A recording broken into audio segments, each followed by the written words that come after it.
kampung yang bernama Petilang, tumbuhlah pohon yang sangat besar. Banyak anak-anak yang bermain di sekitar pohon itu. Nama pohon besar itu bernama Petilang. Sore itu seperti biasanya, banyak anak-anak yang bermain kejar-kejaran dan terkadang bermain petak umpet di sekitar pohon Petilang.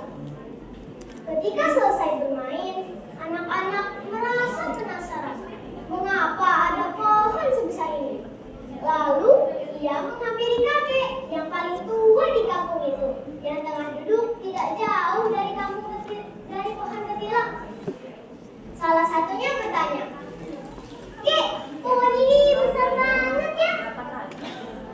"Iya, cukup besar kan? Kan kamu sudah lihat sendiri. Kira-kira ukuran dari pohon ini berapa ya, Kek?" "Waduh, kebetulan kakek tidak tahu pasti, tapi diperkirakan diameter pohon tersebut 3 kali ukuran orang dewasa, Cu." Mendengar jawaban kakek, anak itu semakin kagum, lalu memeluk pohon yang sangat besar. Meski ia sadar bahwa tangan kecilnya tidak mungkin mengukur diameter pohon tersebut. Sambil tersenyum, Sueb mempunyai ide. Lalu ia memanggil kakek. "Kek, coba kakek peluk pohon besar ini." "Buat apa, Cu?" "Ya, pengen tahu aja, Kek." Ketika dipeluk, mukanya pohon itu masih terasa sangat besar.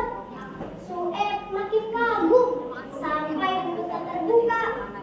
"Udah ya, Cu." "Belum, Kek. Habis dipeluk, terus dicium, Kek." "Loh, buat apa lama-lama, Cu?" "Sebagai wujud tanda cinta kita terhadap ciptaan Tuhan, Kek." "Ya, nggak begitu juga, Cu. Kalau cinta dengan alam bukan dipeluk dan dicium, melainkan dijaga dan dirawat." "Oh, kayak orang-orang ya, Kek? Merawatnya dengan menaruh sesajen di bawah pohon itu." "Lah, justru itu membuat ulah muka. Itu namanya musik. Maaf, musik maksudnya, Cu."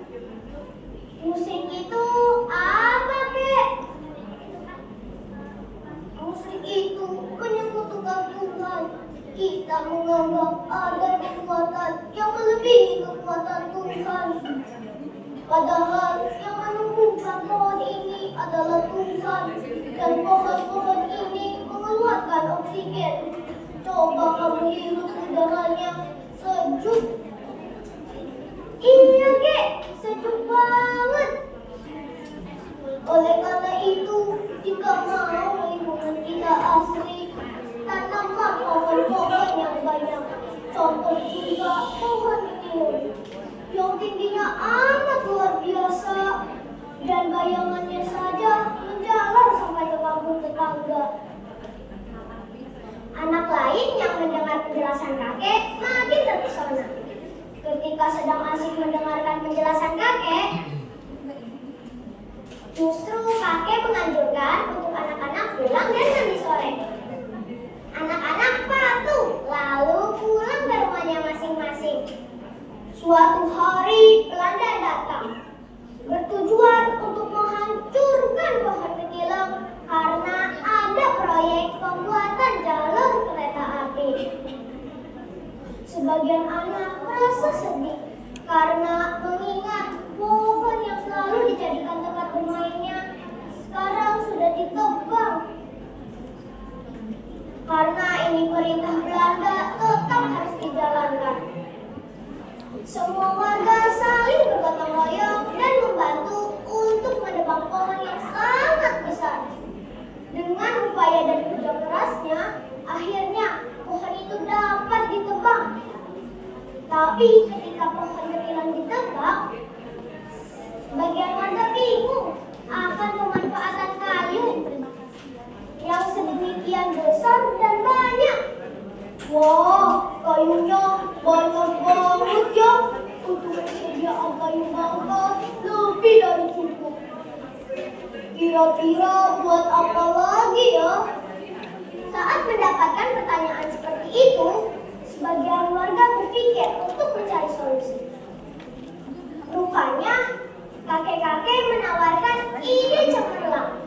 Sambil mengangkat tangan kanannya, ia berkata, "Oh, gimana kayu sisa setelah dibagi ke masyarakat, kita buat gedung terbana, karena di kampung kita perlu gedung bermanfaat.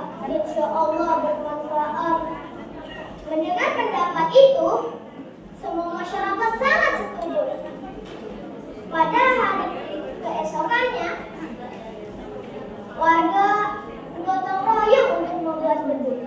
Pohon yang sangat besar, maka beduk yang dihasilkan juga sangat besar. Bukan hanya itu, bunyinya saja sangat dahsyat, sampai terdengar sampai ke Sultanan Banten. Karena suaranya yang begitu menggema, mengundang banyak orang ingin tahu. Datanglah orang-orang dari Banten untuk mengajukan permintaannya agar beduk itu dapat dibawa ke Banten. Masyarakat kecil menyetujui permintaan itu. Tapi yang menjadi permasalahannya, beduk ini sangat besar. Rupanya orang Banten berinisiatif membawa beduk dengan 2 kereta kuda. Namun sesampainya di Banten, ketika ditabuh, beduk entah mengapa tidak mengeluarkan suara. Karena suara yang tidak mereka harapkan, mereka kembalikan lagi ke kampung Getilang. Sesampainya di kampung Getilang, beduk itu ketahuan oleh Belanda sampai kulitnya dirobek-robek sampai rusak. Akibatnya beduk itu tidak dapat difungsikan lagi. Sampai saat ini beduk itu tidak ada beritanya, dan seorang pun tidak ada yang tahu di mana keberadaannya. Itu saja yang dapat saya sampaikan.